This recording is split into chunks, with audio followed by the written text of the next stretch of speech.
Good afternoon and welcome to this Thursday remote edition of Cronkite Sports Now. I'm Karli Matthias. We'll start today's show with a possible second departure from the ASU men's basketball team. Yesterday afternoon, Sendeville forward Romello White announced via Twitter that he will be joining Remy Martin in declaring for the NBA draft. White has until June 3rd to get his feedback on his predicted draft position to make his final decision. This afternoon, head coach Bobby Hurley talked about the prospect of losing two of his top underclassmen. Just statistically, what they've done, each guy, put them in a position where, they earn the right to, I think, go out and take a look at the possibility of turning pro and get feedback from NBA teams. And certainly guys like Mello and Remy are fully aware that we were, positioned to be a top 25 team in some of the early projections. The way we finished the season, we were one of the hottest teams in the country. In other ASU news, earlier this week, the NCAA announced that they will grant spring athletes an extra year of eligibility. Brandon Jensen spoke with men's golf coach Matt Thurmond about what this means to his team. How do you feel about the NCAA's decision to grant that extra year of eligibility to spring athletes? Yeah, I'm excited for our guys that if they choose to do it. I kind of quit a long time ago thinking about or worrying about what the NCAA does or doesn't do. I just, tell me the rules and we'll find a way to make the most of them. So that's kind of where we are. I'm happy for the guys to have an opportunity if they choose to come back or to have an extra year. And that brings all kinds of other kind of complicated questions and issues up that we'll work through. And, anytime these things happen, there's opportunity. There's opportunity to take advantage of something, frankly, and to find a way to get a competitive advantage. So that's what we're doing right now. Been talking with those seniors, been talking with the other players on the team, talking with recruits who are kind of all worried about it because now rosters are probably going to be deeper and maybe scholarship isn't as plentiful and all those things that have come up because of that decision. But in the end, I'm excited that we may have some guys be able to come back for another year. It's no surprise to see professional athletes have a big social media following, but this baseball player got his fame for not necessarily what he does on the field, but rather what he does on your feed. This is the face of a professional baseball player, deep in focus.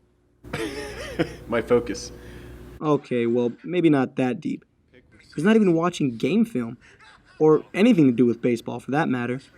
So what is he doing? Or maybe a better question to start with, who is this guy? I'm Tim Dillard, and sometimes I play baseball. Dillard is a longtime Nashville Sounds pitcher.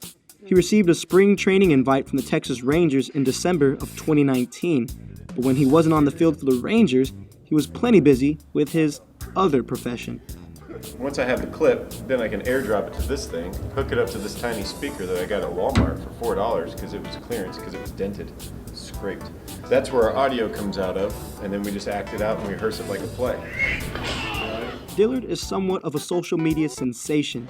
He's been making one-take lip-syncing videos for years, which has earned him close to 100,000 followers on Twitter and Instagram combined. Nowadays, he shoots, directs, and edits all the videos himself. With the help of his teammates, of course. I was just sitting in my locker one day and he was like, "Hey, you're gonna do a video with me." I was like, "Okay, I guess so, sure, why not?" Back in his playing days, manager Chris Woodward was actually Dillard's teammate on the Nashville Sounds. Woodward also knows firsthand not to be fooled by Dillard's goofy persona. He's a competitive sucker, man. Like, I played behind him, got to know him obviously pretty well in 2008 when we played together, and he still thinks he can compete at a really high level. Of course, the month of March has been a chaotic one, and a lot has changed over the past few weeks. With the MLB season suspended amid the COVID-19 outbreak, there really isn't any competition to speak of for the foreseeable future. So I recently sat down with Tim via Skype to see how he's been holding up during these unprecedented times. It is strange. You feel a little bit like a fish out of water. Just being in an area where you just, I don't know, I live here, but I'm never here at this time. So it is kind of strange. Have you been trying to stay in game shape, or you just kind of been, how's that been for you? Yeah, well, I'm in Nashville, and besides being quarantined, it's been raining pretty much nonstop. So, trying to do the best I can, wrestle with the kids, chase them around the house, uh, get out in the yard, play catch with my oldest. While it may feel like the whole world is on standstill, the show must go on. Dillard realizes that now more than ever, people are looking for some levity in life. He also understands that there's a bigger picture that goes beyond just sports. Treat people knowing that, hey, we're all going through a hard time. And even when this is over, which I do believe it'll be over, in the next couple weeks or whatever, but don't stop there. Continue treating people like, hey, they may be going through a hard time. They need some grace. They need some friendship. They need some kindness. And that's not a hard thing to do. That's easy. That's how I try to live my life. That's what I'm going to try to impose on my kids. And I don't know, it's just what I believe. While we all wait for sports to return, Tim is still here to keep the masses entertained with his other profession. I think you've had enough. From Phoenix, CJ Chides, Cronkite News. Aside from his social media accounts, Dillard also has his own website, dimtillard.com, where he uploads more content and even sells merchandise. For today's Arizona Sports Rewind story, let's take a look back at recent history. I'm sure all of you sports fans remember this recent event quite well. Carson Field joins me with the story about a league that barely even began before operations were suspended. That league is the AAF, which ended on April 2nd, 2019. On today's Arizona Sports Rewind, we're joined by Carson Field. Carson, some of these stories that we've been doing were from years and years ago, but yours is from just last year in 2019. So what happened on April 2nd, 2019?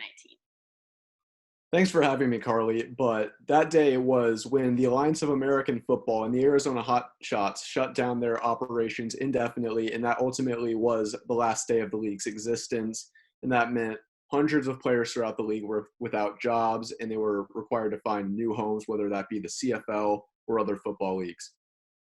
You were able to talk to a former player. Who did you talk to, and what did they have to say about this day and how it felt for them? Yeah, I had a chance to talk to Dylan Wynn, who was a former defensive lineman for the Hotshots, and he's now playing in Canada for the Hamilton Tiger Cats in the CFL, and he only played a couple games with the Arizona Hotshots, but he said it was honestly a pretty relaxing day, as surprising as that might sound. Players all lived at the same complex, so they're all together in the Valley, and when the news broke, they were just kind of taking it as, well, there's nothing we could do about it, so let's just enjoy our last day together. They were apparently chilling by the pool, drinking some beers, having a fun time while they knew it was it was inevitable that the league was shutting down, but they were just making the most of it.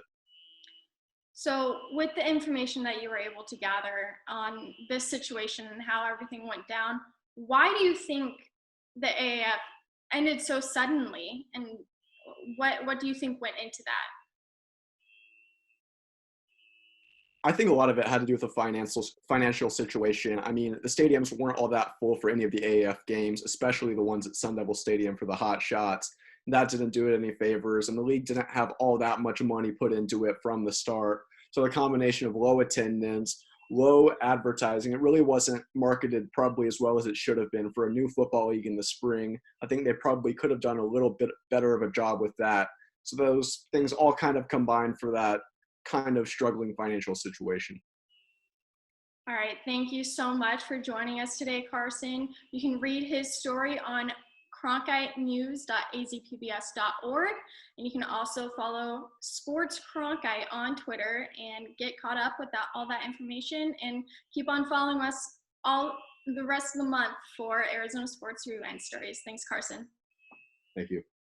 A league that still exists, the NFL, has a team that's still making news in a world with no sports.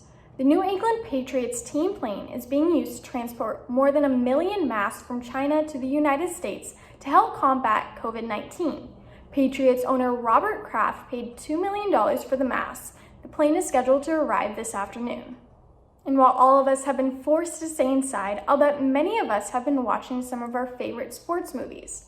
Well, since this weekend was when the Final Four was supposed to have been played, we created brackets to come up with the best all-time sports movie.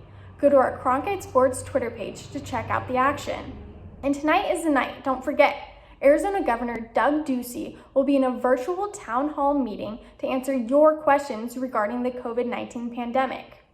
You can submit your questions for this meeting on the Arizona PBS website. Tonight's town hall will begin at 6 p.m. and be broadcasted statewide across TV, radio, and video platforms.